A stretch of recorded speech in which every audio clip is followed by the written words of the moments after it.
सभी को मेरा नमस्कार, सभी को सत श्री अकाल। आज मैं ये कहना चाहता हूँ कि जो पेपर लीक के ऊपर पार्लियामेंट में एक्ट बना है, जिसको लोकसभा ने भी पास कर दिया, राज्यसभा ने भी पास कर दिया, और दरअसल डिबेट मैंने लगभग पूरी ही सुनी पार्लियामेंट की। उसमें मुझे लगा कि कोई गंभीर प्रयास नहीं हुए हैं। हालांकि उसमें कह दिया गया है कि फ़ाइन का लेवल बहुत बढ़ जाएगा, 10 करोड़ तक का फ़ाइन होगा इंस्टीट्यूशन पर अगर कोई पेपर लीक में दोषी मिलता है। तो इस प्रकार सरकार ने पहले ही मान लिया है कि पेपर लीक होना ही है। अब देखो सिस्टम में कितनी खामियां हैं। पार्लियामेंट भी सिस्टम में विश्वास नहीं कर रही है। वो पहले से ही प्री प्लान्ड है, पहले से ही उसने सोच लिया है कि पेपर लीक निश्चित रूप से होएगा। और पुनिशमेंट वगैरह की जो बातें हुई है उस पर काफ़ी डिबेट भी हुई, सभी ने अपने अपने विचार दिए, लेकिन विचार जो थे दूसरे तरीके के विचार थे। राहुल गांधी अपना पक्ष रख रहे थे, अखिलेश यादव अपना पक्ष रख रहे थे, लेकिन जो मेन मुद्दा है वो है कि हम हमारे बेरोजगार युवाओं को रोजगार कैसे दें। कौन सा ऐसा तंत्र, कौन सा ऐसा स्ट्रक्चर हम तैयार करें, कौन सी ऐसी संरचना बनाएं कि जो ये समस्या चल रही है ये समस्या ना रहे, राजनीतिक भ्रष्टाचार ना रहे, लेटरल एंट्री खत्म हो, कॉलेजियम सिस्टम खत्म हो, नौकरियों के ऊपर जो भाई भतीजावाद है वो खत्म हो। कॉलेज लेवल पर, यूनिवर्सिटी लेवल पर, एसएससी लेवल पर, कमीशन लेवल पर जो डिपार्टमेंटल पारिवारिक जो एक तरह से तानाशाही चलती है, जो भाई भतीजावाद चलता, वो कैसे ख़त्म हो। इन सब बातों पर भारत की पार्लियामेंट को ज़रूर चिंतन मंथन करना चाहिए। भारत के जो इंटेलेक्चुअल्स है, बुद्धिजीवी है, लॉयर है, डॉक्टर है, जो बड़े बड़े इंस्टीट्यूशंस में बैठे हैं, आईआईएम में बैठे हैं, आईआईटी में बैठे हैं, उनको ज़रूर विचार विमर्श करना चाहिए, क्योंकि मुद्दा भारत के भविष्य का है। अगर हम भारत के युवाओं को रोज़गार नहीं दे पाते हैं, उनको मान सम्मान भरी ज़िंदगी नहीं दे पाते हैं, तो निश्चित रूप से आज़ादी का कोई मतलब नहीं रह जाता है। भारत 15 अगस्त 1947 को आज़ाद हुआ था और 15 अगस्त आने वाला है, इसलिए ये विषय बहुत ज्वलंत है। पार्लियामेंट अपना डिस्कशन कर लेती है, एक्ट पारित कर देती है, लेकिन केवल एक्ट पारित करने से किसी समस्या का हल होने वाला नहीं है।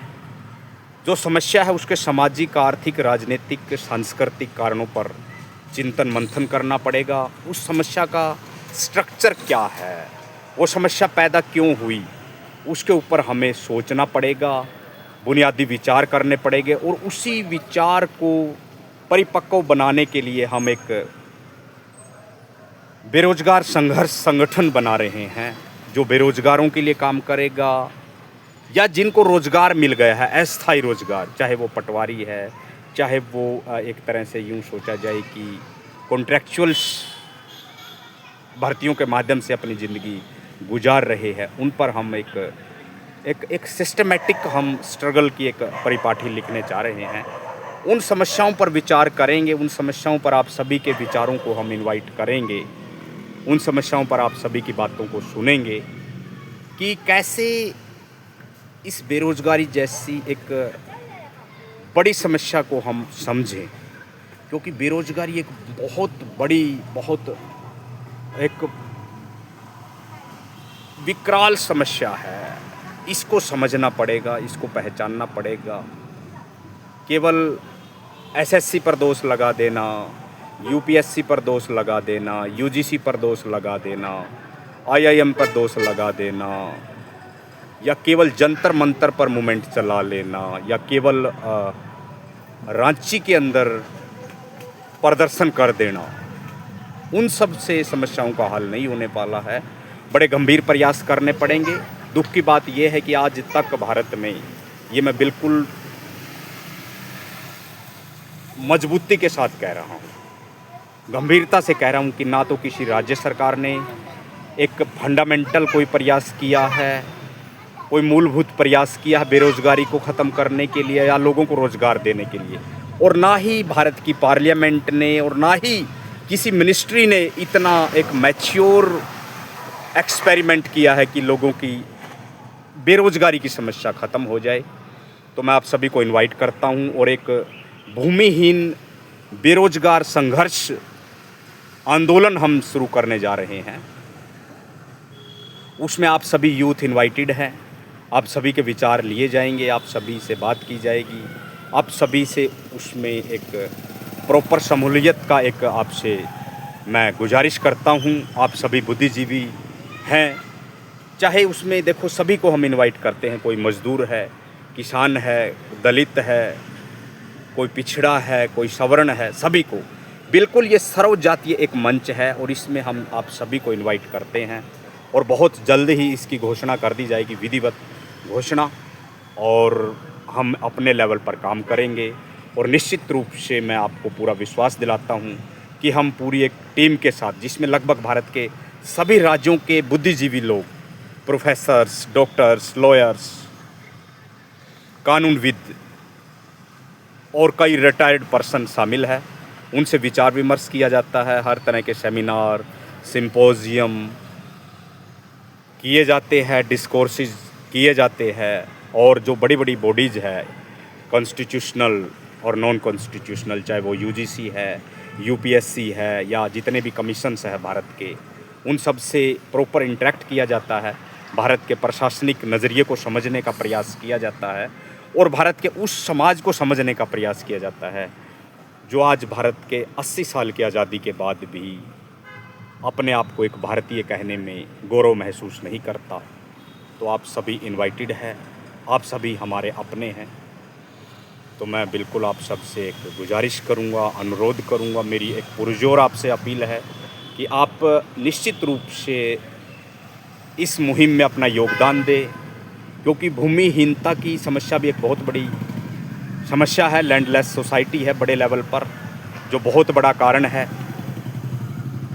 भारत में बेरोज़गारी का सबसे बड़ा कारण देखा जाए तो लैंडलेस सोसाइटी है, क्योंकि लैंडलेस सोसाइटी है, उसके पास अपना कोई लैंड नहीं होता, ना एग्रीकल्चर लैंड होता है, ना नॉन एग्रीकल्चर लैंड होता है। और दुनिया में जितने भी विकसित देश हैं, वही देश ज़्यादा विकसित है जिनके अपने यहाँ पे भूमि संसाधन होते हैं, प्राकृतिक संसाधन होते हैं, नेचुरल रिसोर्सेज होते हैं।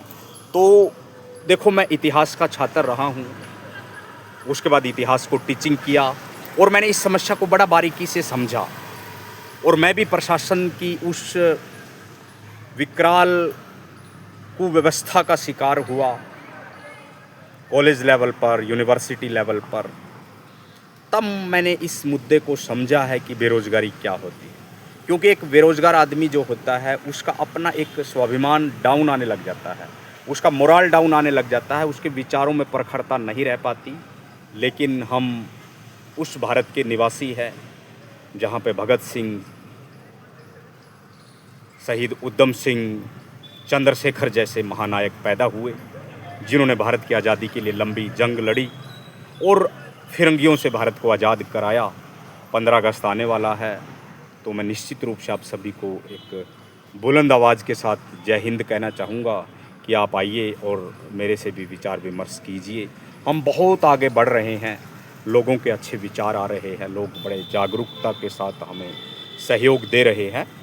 तो इस भूमिहीन बेरोज़गार जो एक संघर्ष आंदोलन है, इसमें मैं आप सभी को इनवाइट करता हूं, सभी को आमंत्रित करता हूं, क्योंकि भारत एक प्राचीन देश है और बेरोज़गारी की समस्या ये नहीं है कि ये हमें कोई ये समस्या हल नहीं हो सकती है, बशर्ते हमें बेरोज़गारी की समस्या के स्ट्रक्चर को, उसकी संरचना को हमें समझना पड़ेगा।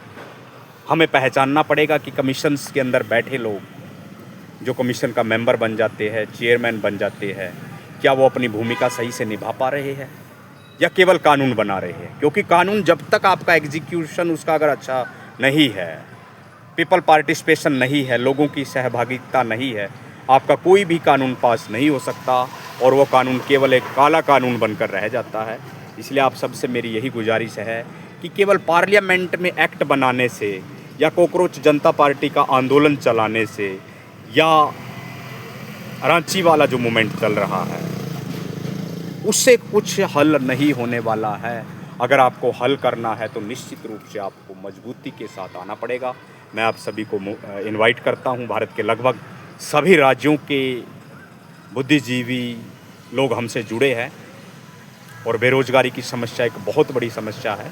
समस्याएं तो बहुत है, गरीबी की समस्या भी है, बेरोजगारी की भी है, बहुत सी सामाजिक समस्याएं हैं, लेकिन बेरोजगारी की समस्या एक अहम समस्या है। इसी को डील करने के लिए हमने भूमिहीन बेरोजगार आंदोलन की शुरुआत की है ताकि उनका संघर्ष आगे बढ़कर लोगों को एक सही दिशा दे सके। और मैं पूरा विश्वास दिलाता हूं कि हम भारत के लगभग प्रत्येक राज्य तक जाएंगे, प्रत्येक स्टेट में जाएंगे, लोगों को जागरूक करेंगे और आप सबका योगदान बहुमूल्य रहेगा। आप सब ने मुझे सुना, इसके लिए आपका बहुत बहुत शुक्रिया। सभी को जय हिंद। Thank you.